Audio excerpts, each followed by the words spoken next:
This is War Games and War Gamers, a series of videos where I take a look across the world of conflict and historical gaming.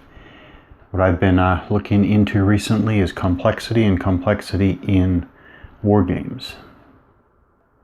So hand in hand with these videos is a weekly video chat that I host every Saturday, 7 to 9 p.m. Eastern Standard Time. This is free, open to everybody. You do not need anything but a link. This uses the appear.in platform. So all you need is the link to get in, 7 to 9 p.m. Eastern Standard Time every Saturday. The link for the weekly video chat is https:// the word appear.in/bigboard is one word, BIGBOARD. So next Saturday, the 26th of March 2016, 7 to 9 p.m. Eastern Standard Time, the video chat will focus on a question. The question is, what war games provide the best complexity, the highest level of complexity in the smallest footprint, meaning one standard map sheet or smaller. So the general topic is high complexity games in a small footprint. Highest level of complexity on one map sheet, one standard map sheet or less. Let me right away start the list, I guess. Advanced Squad Leader, of course, provides a certain kind of complexity, although that's a good discussion, what kind of complexity. But Advanced Squad Leader certainly provides a certain level and a certain kind of detail on a very small, in a very small footprint. Easily have highly complex scenarios played on very small boards, very small play area. So Advanced Squad Leader. Also for a high level of complexity on a small play area, I'll go ahead and add to the list Starfleet Battles. Certainly not counting, side displays or anything like that. On a fairly small map area, you can get some, again, a high level of a certain kind of complexity with Starfleet Battles.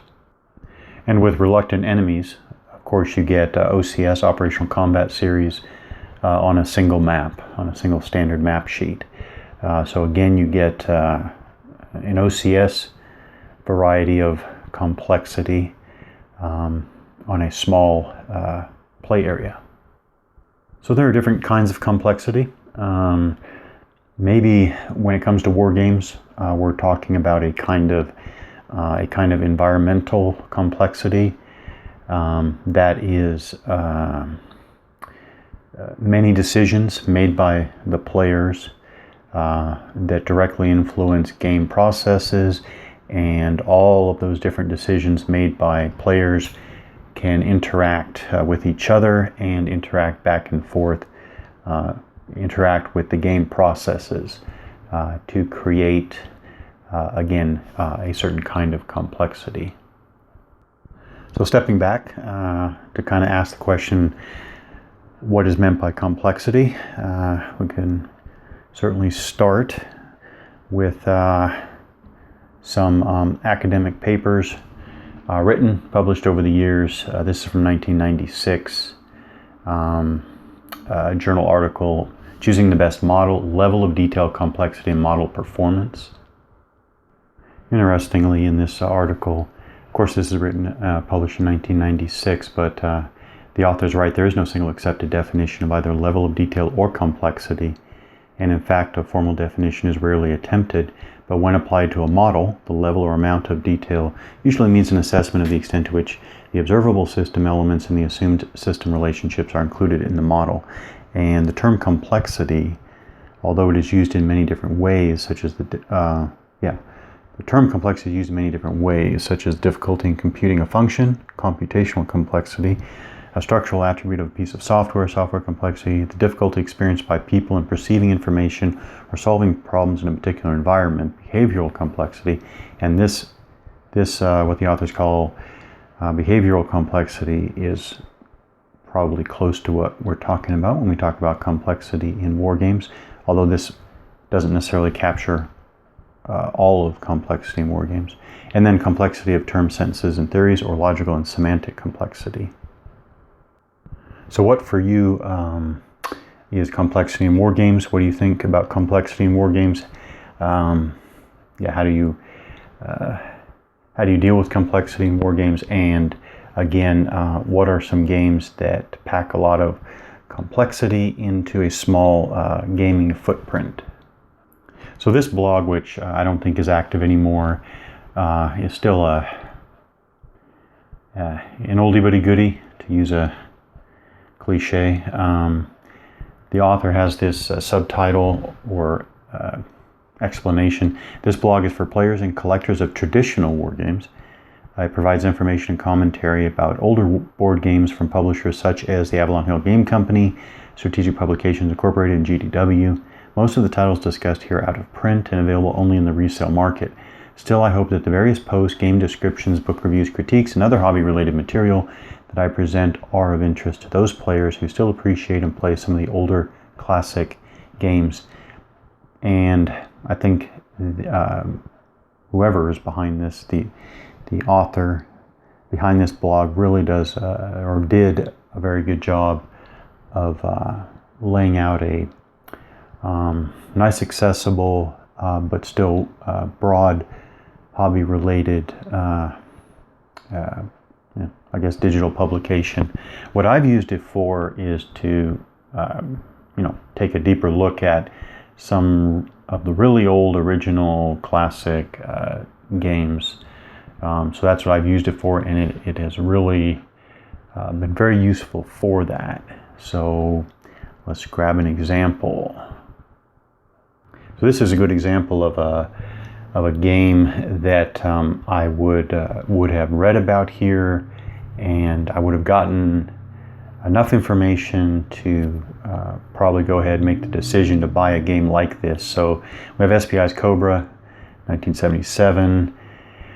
A good overall kind of thumbnail sketch. Cobra operational level simulation based on the Panzer Group of Guderian game system. The game was originally published as the insert game in Strategy and Tactics number 65, November 7, 1977, and that is the game that I have. I have that S&T version, and then they talk about a few other formats that the game was published in. Readable, well-written English, just good information. Very reminiscent of some reading you would have found in Moves magazine or Fire and Movement or something like that from roughly the same time period. And then gives historical background again. So this explaining the background to Operation Cobra.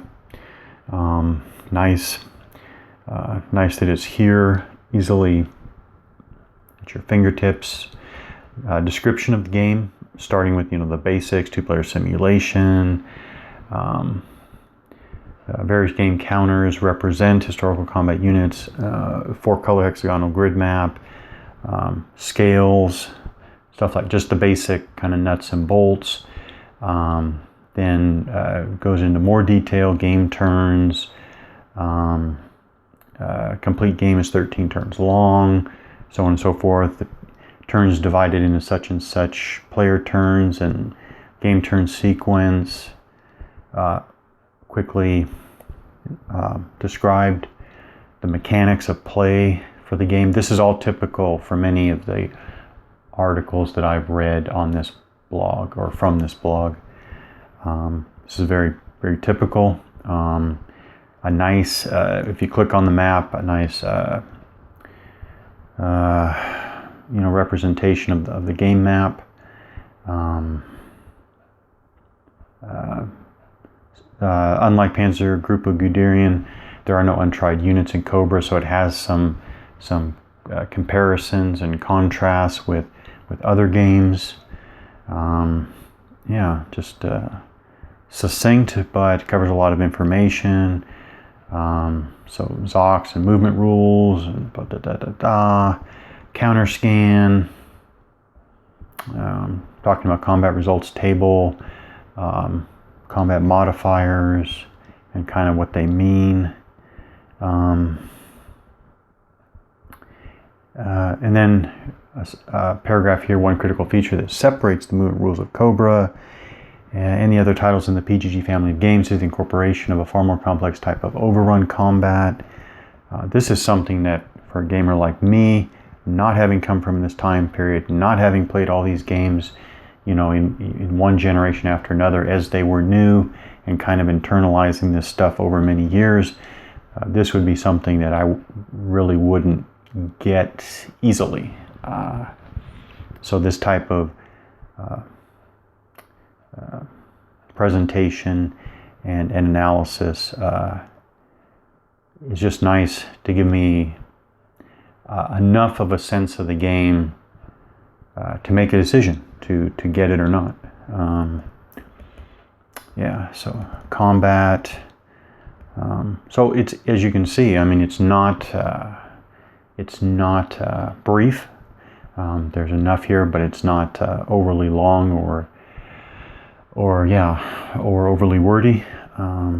Goes on to supply. Just basically a nice full article length, like you would have found in one of the gaming publications of the era of these games.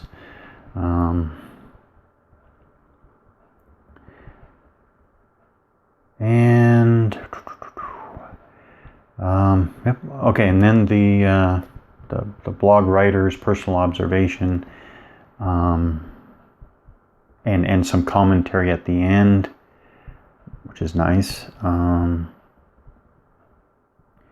Nice, very welcome.